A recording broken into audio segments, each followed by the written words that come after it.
sebenarnya Bubadi Baku ni datang daripada scene Boboiboy. Bubadi Baku. Anak korang suka cakap ulang-ulang? Part 2. So, apa nak kena buat?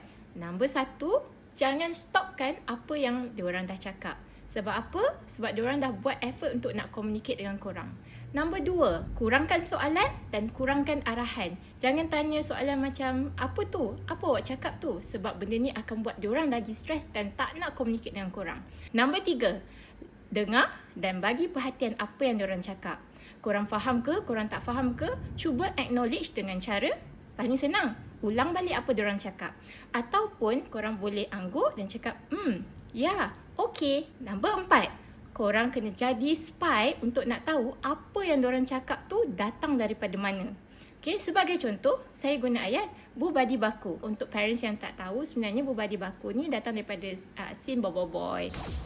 Bubadi Baku. Jadinya, bila Boboiboy guna perkataan tu, korang kena tengok scene tu dan faham kenapa Boboiboy guna ayat Bubadi Baku tu dan cuba relatekan balik perkataan tu dengan keadaan sekarang di mana anak anda asyik ulang-ulang perkataan Bubadi Baku tu. Yang penting, don't take it literally.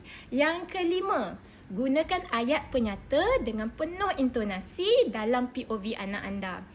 Sebagai contoh, satu hari anak anda cakap, "This is the way I wash my hand," untuk nak merujuk kepada sesuatu yang kotor.